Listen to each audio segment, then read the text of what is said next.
Script దేవుని script అని చెప్తుంటారు కదా.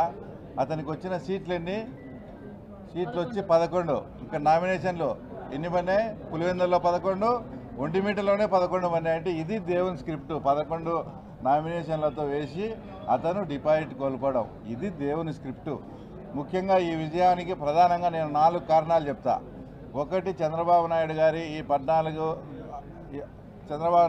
14 నెలల్లో చేసిన మంచి పనులు, సుపరిపాలన.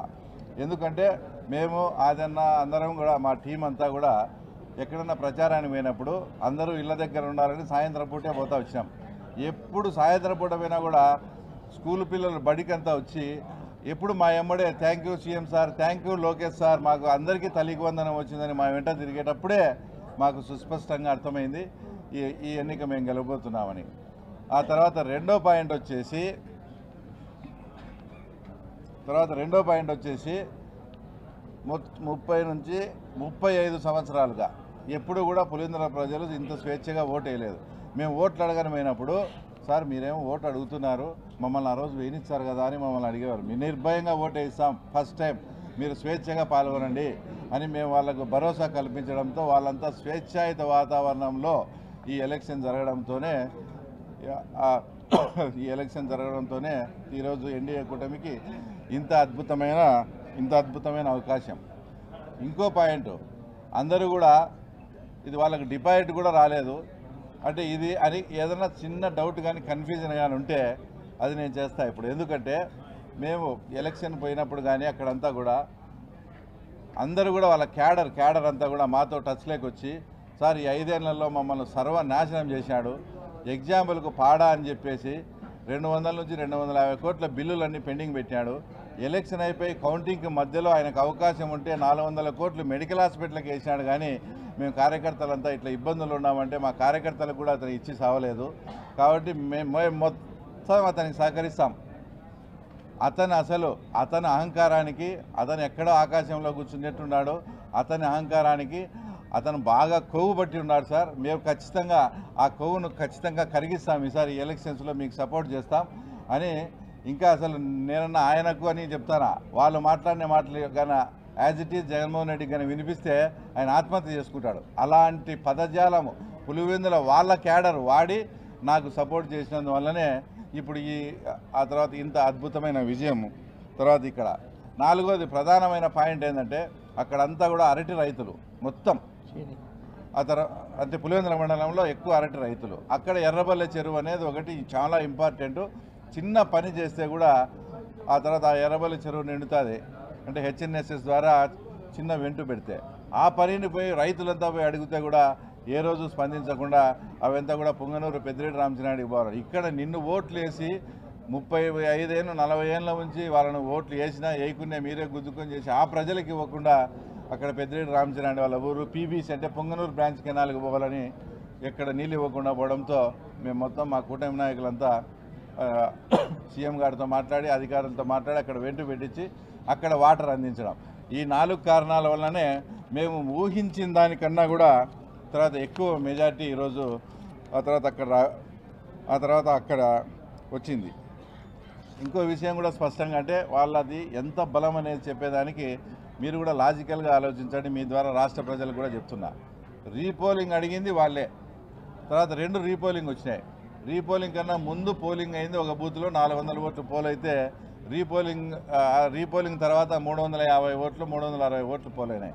అంటే వాళ్ళు మొత్తం ఊర్లలో దండవార వేపించి సోషల్ మీడియాలో పెట్టి ఈ ఎలక్షన్ మనం బాయ్కాట్ చేస్తున్నామని వాళ్ళు ఇష్టం వచ్చినట్లు ప్రచారం చేసినా కూడా కేవలం 40 ఓట్లు మాత్రమే ఆ తర్వాత తగ్గాయి. అంటే వాళ్ళ బలం 500 ఓట్లలో కేవలం వాళ్ళ మాట విని ఆబ్సెంట్ అయిన ఓట్లు వచ్చేసి 40 ఓట్లే. ఇప్పుడు ఆ రకంగా క్యాల్కులేషన్ వేసుకునే కూడా ఖచ్చితంగా వాళ్ళకు వచ్చిన 682 ఓట్లు నిన్న వాళ్ళ ఆబ్సెంట్ అయిన విధానాన్ని బట్టి చూస్తే 2 కరెక్ట్గా టాలీ అవుతున్నాయి. అంటే వాళ్ళ బలం 500 ఓట్లలో వాళ్ళు చెప్పితే బాయ్కాట్ చేస్తున్నామని వాళ్ళు చెప్తే వినకుండా అందరూ హాజరైనారు. వాళ్ళ మాట వినింది కేవలం 40 ఓట్లు మాత్రమే అనేది ఆ తర్వాత నేను మీ ద్వారా తెలియజేస్తూ ఉన్నా. ఒక్కసారి మా ముఖ్యమంత్రి గారు ఎంతో ప్రజాస్వామ్యవాది. ప్రజాస్వామ్యం అంటే ఆయన పడి చచ్చే మనిషి. అలాంటి ప్రజాస్వామ్యవాది చేతనే అంతకుముందు ఎలక్షన్స్లో ఇదే జెడ్పీటీసీ ఎంపీటీసీ ఎలక్షన్స్లో ఆయన నోటి వెంటనే మేము ఎలక్షన్ బాయ్కాట్ అని అనిపించినారంటే మీరు ఎంత అప్రజాస్వామ్యంగా వ్యవహరించినారో జగన్ రెడ్డి కానీ అవినాష్ రెడ్డి కానీ ఏదో పెద్ద పుడింగ్ అని పెద్దిరెడ్డి రామచంద్రారెడ్డిని కుప్పంకు వచ్చి ఏమేమో చేశారు కదా. ఇప్పుడు పులిందుల ఎలక్షన్ జరిగేటప్పుడు ఆయన్ను పంపించచ్చు కదా. రాజమౌళిలో రమేష్ యాదవ్ను పంపించినట్టు పెద్దిరెడ్డి రామచంద్రారెడ్డిని పంపించి ఆ తర్వాత ఇక్కడ పులిందులో తేల్చుకోవాల్సింది. అంత ఘోరంగా అప్రజాస్వామ్యం చేసిన ఆ వ్యక్తి నిన్న మాట్లాడుతూ ఏందో ప్రజాస్వామ్యానికి అతనే ప్రతిరూపమైనట్టు అతనే ప్రతీక అయినట్లు జగన్మోహన్ రెడ్డి మాట్లాడడం కూడా ఇది చాలా దారుణం.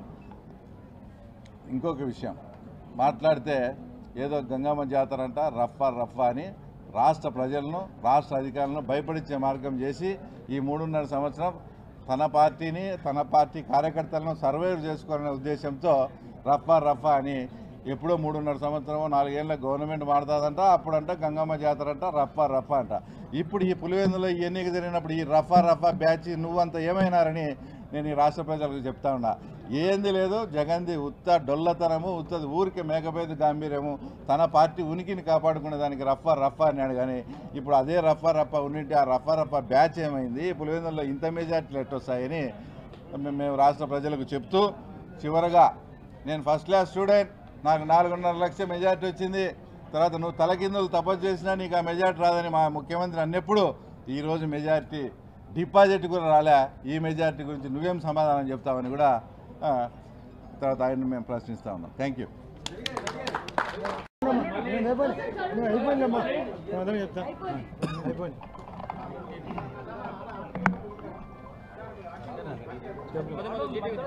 అందరికీ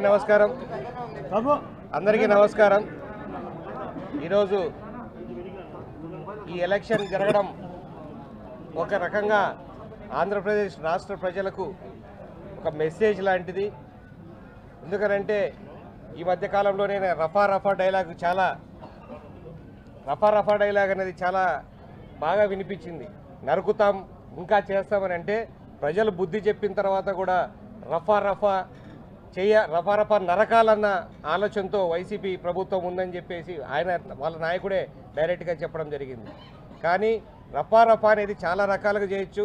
ప్రభుత్వం మీద పూర్తి నమ్మకం ప్రజలకు ఉంది. దానికి నిదర్శనం ఈరోజు గెలుపు. ఆ గెలుపుని మున్ముందు కాలంలో ఇంతకుముందు ఒక పత్రికా సోదరులు మమ్మల్ని అడిగారు పులివెందుల ఫార్ములా కుప్పం ఫార్ములాని ఇక్కడ మీరు ఇంప్లిమెంట్ చేశారా వాళ్ళు చేసినట్లని.